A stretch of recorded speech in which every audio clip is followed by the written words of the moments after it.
Bonjour. Alors, beaucoup d'élèves ont un sérieux problème avec la conjugaison.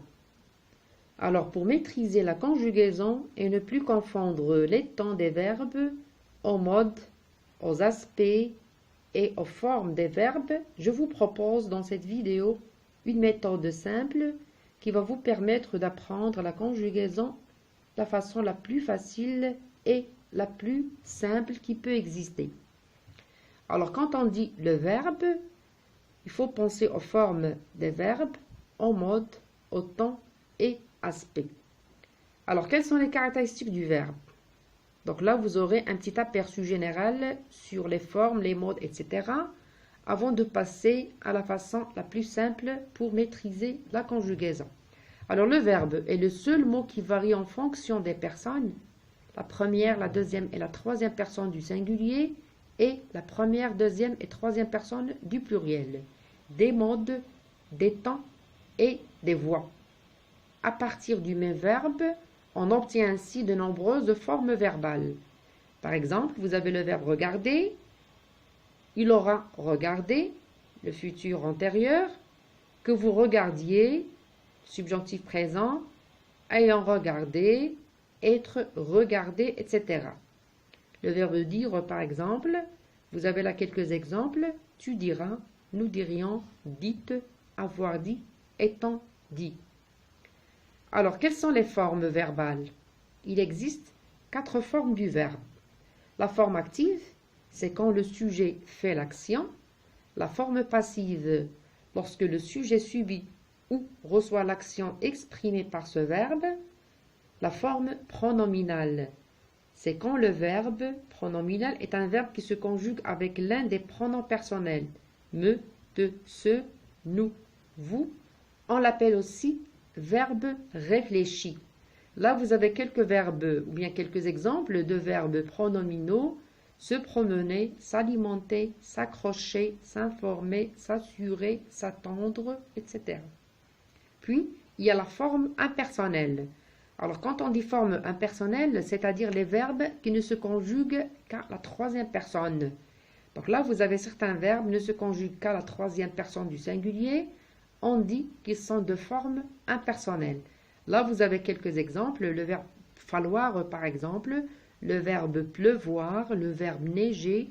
Donc là, vous avez il faut être poli. Il pleut tous les jours. Donc là, c'est le verbe pleuvoir. Donc, comme vous pouvez le remarquer, on ne peut pas conjuguer ces verbes-là en toutes les personnes, mais ce sont des verbes impersonnels, c'est-à-dire des verbes qui se conjuguent qu'à la troisième personne du singulier. Puis, il y a les modes. Alors, quand on dit le mode, il y en a 6. Il y a le mode indicatif, le mode subjonctif, le mode conditionnel, l'impératif, le participe et l'infinitif. Alors, le mode, c'est quoi? Le mode indique la manière dont s'exprime l'action ou l'état du verbe conjugué. Dans chaque mode, le temps indique le moment où se situe l'action ou l'état exprimé par le verbe. On distingue alors les temps simples et les temps composés. Donc pour ce qui est des temps simples, vous avez le présent, l'imparfait, le passé simple, le futur simple, l'impératif, le conditionnel présent, c'est-à-dire les verbes qui sont conjugués en un seul mot. Puis nous avons les temps composés, c'est-à-dire les verbes qui sont conjugués avec un auxiliaire, ou bien être, ou bien avoir. On les appelle les temps composés. Pourquoi? Parce qu'ils sont composés en 2 mots, l'auxiliaire plus le participe. Alors, là vous avez les temps composés, sont conjugués avec l'auxiliaire être ou bien avoir, ils sont suivis du participe passé, comme le passé composé par exemple, le plus que parfait, le passé antérieur, le futur antérieur, le conditionnel passé, l'impératif passé et le subjonctif passé. Alors pour ce qui est du mode indicatif, quand on dit le mode indicatif, c'est le mode de base, le mode de certitude, c'est-à-dire il indique ce qui est et ce qui se fait. Il présente la réalité comme certaine, c'est-à-dire quand on conjugue un verbe au mode indicatif, sachez que l'action va se faire, ou bien elle est en train de se faire, ou bien il a été déjà faite. C'est-à-dire l'action, il y a certitude, l'action va se réaliser, elle va se faire. Contrairement au subjonctif, par exemple, qui présente l'action comme envisagée et incertaine. C'est-à-dire, si on fait une comparaison, par exemple, entre le mode indicatif et le mode subjonctif, dans le mode indicatif, l'action est certaine. Elle va se faire au présent, elle a été déjà faite dans le passé, ou bien elle va se faire dans le futur. Par contre, pour le mode subjonctif, l'action est envisagée. C'est-à-dire, peut-être qu'elle va se faire, elle va se réaliser dans le futur. Exemple, je veux qu'il vienne. Donc là, vous avez le verbe vouloir, je veux, il est au présent. L'action de vouloir est sûre, elle est réelle. Puis vous avez le mode subjonctif. Alors là, c'est un mode d'incertitude. Alors quand on dit le subjonctif, il présente les faits comme possibles mais incertains. Il exprime souvent le doute, le souhait ou le regret. Donc là, vous avez la deuxième partie de la phrase. Donc nous avons dit je veux qu'il vienne. Donc pour le verbe vouloir, je veux, nous avons dit que l'indicatif exprime une action réelle, une action sûre. Le subjonctif, c'est une action qui est envisagée. C'est-à-dire, on ne sait pas est-ce qu'elle va se réaliser ou non. Donc l'action de venir ne sera pas forcément réalisée, elle n'est qu'envisagée. C'est-à-dire, il y a possibilité qu'elle se réalise comme elle ne peut pas se réaliser. Puis vous avez le mode impératif, donc c'est le mode de commandement. Il annonce des faits à accomplir comme le conseil, l'ordre et la consigne. Et vous avez l'exemple suivant, retournez à vos places et restez calme. Donc là, on s'adresse à quelqu'un à qui on demande de faire quelque chose. Donc, c'est pour cette raison que nous avons dit qu'il s'agit d'un mode de commandement. Puis, vous avez finalement le mode infinitif. Donc, c'est le mode de la désignation. Il annonce les actions ou les états désignés par le verbe sans autre valeur modale. C'est-à-dire quand on dit par exemple parler, courir, marcher, c'est-à-dire on désigne une action par le verbe. Donc là, vous avez l'exemple suivant. Courir 3 fois par semaine constitue un bon exercice. Donc le verbe courir désigne une action comme nous l'avons dit. C'est pour cette raison qu'il s'agit d'un mode de désignation. Le mode participe, c'est le mode de la qualification. Il énonce les faits comme des qualités ou des caractéristiques du nom qu'il détermine sans autre valeur modale. Prise de panique, elle ne pouvait bouger de sa place.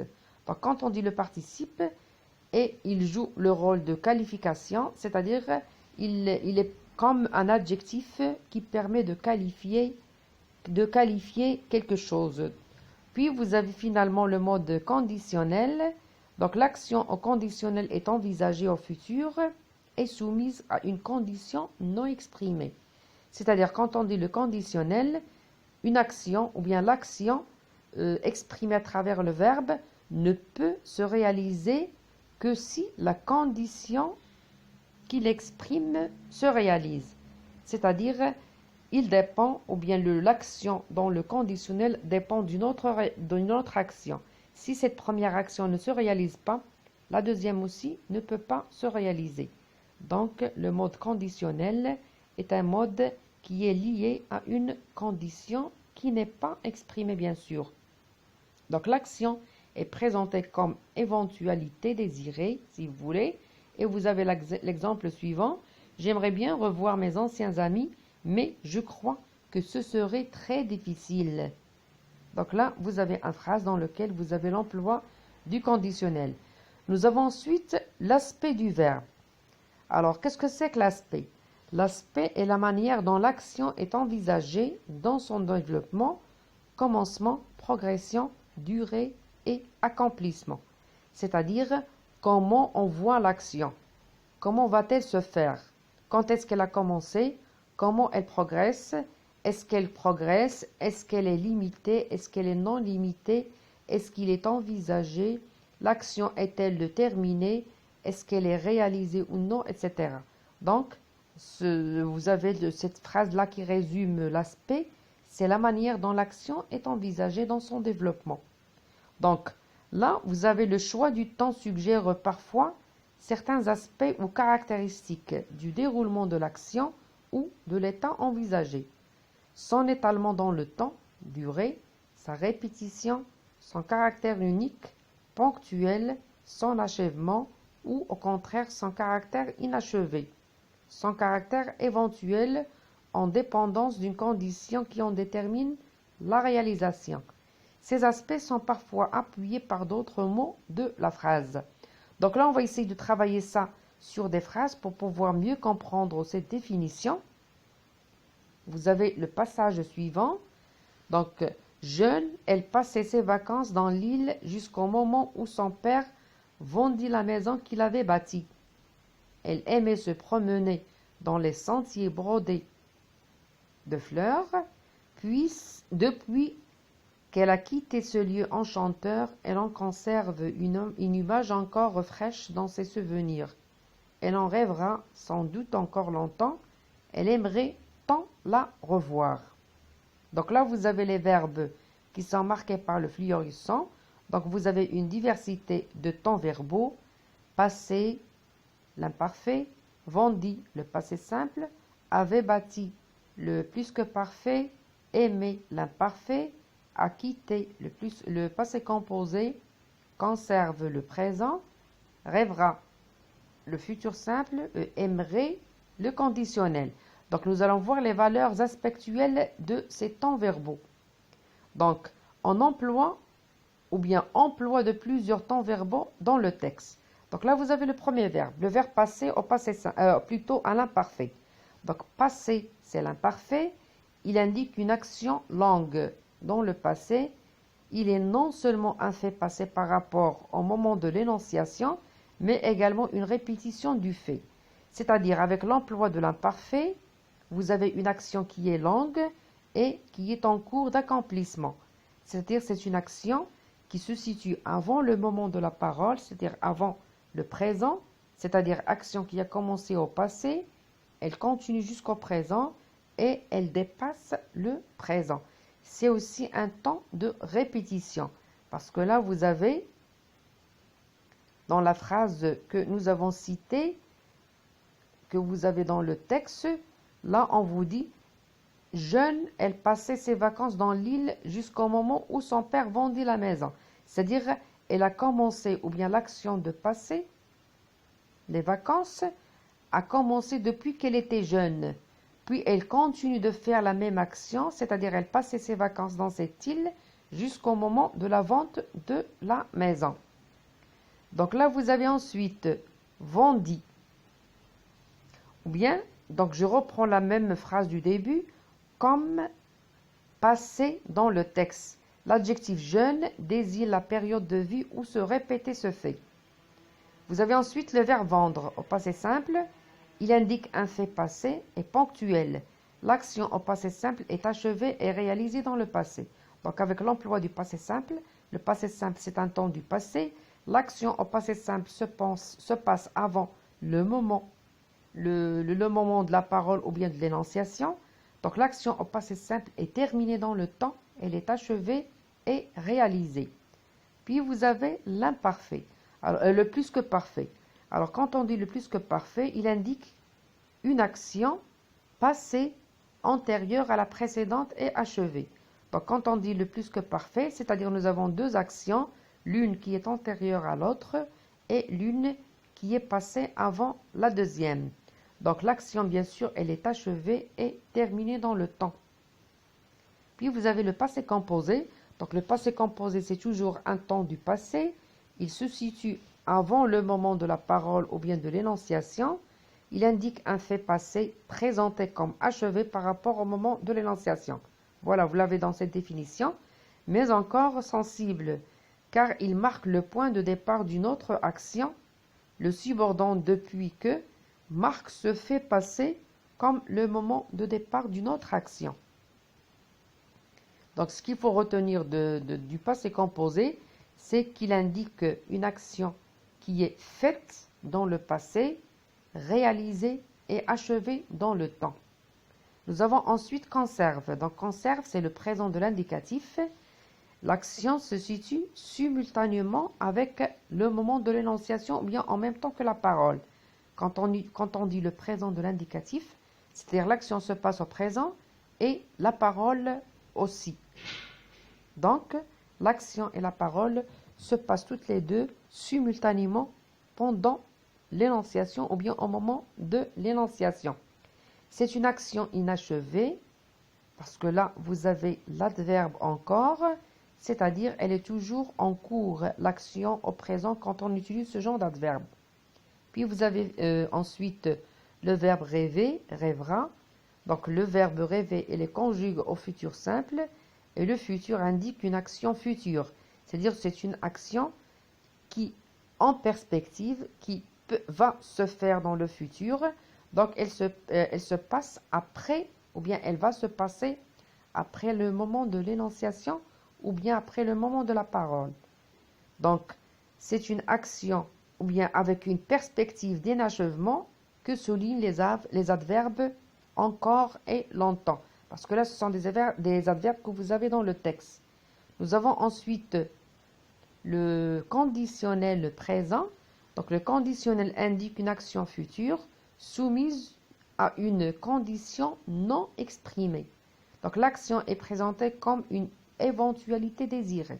Donc, comme nous l'avons dit tout à l'heure au mode, donc quand on dit le conditionnel, c'est-à-dire une action qui peut être se réaliser si la condition dont on dépend se réalise. Si cette action, bien la condition ne se réalise pas, alors le conditionnel ne peut pas se réaliser. Puis vous avez finalement cette partie-là qui correspond à la conjugaison et les terminaisons des verbes.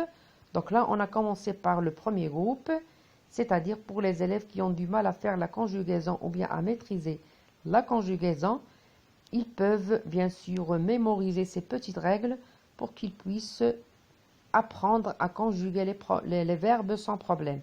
Donc là, vous avez des verbes du premier groupe. Donc tous les verbes en ER sont des verbes du premier groupe, sauf le verbe aller. Ces verbes se conjuguent tous de la même manière, sauf certains qui présentent des particularités. C'est-à-dire, tous les verbes qui se terminent avec ER se terminent tous de la même manière, sauf quelques exceptions, quelques verbes qui changent un petit peu, un changement léger au niveau du radical du verbe. Donc là, vous avez quelques exemples, les verbes en EL, comme le verbe appeler. Donc, ce sont des verbes qui doublent le L. Par exemple, j'appelle, tu appelles, il appelle, on double L, mais au pluriel, on garde un seul L. Nous appelons, vous appelez, ils appellent. Donc, vous avez également le verbe acheter. Donc, j'achète, nous achetons. Donc là, vous avez l'accent. Puis, vous avez le verbe rincer, je rince. Et quand on a le pluriel, ou bien quand le C est suivi de la voyelle A ou bien O, on ajoute une cédille. Donc, tous les verbes en C, CER, afin de conserver le même son dans toute la conjugaison, ils prennent une cédille sous le C précédant un A ou bien un O, c'est-à-dire ou bien la voyelle A ou bien la voyelle O. Et bien sûr, quand le C précède l'une de ces deux voyelles, donc on se trouve dans l'obligation d'ajouter la cédille au C. Puis vous avez les verbes qui se terminent qui se terminent avec G, comme le verbe manger par exemple, GER.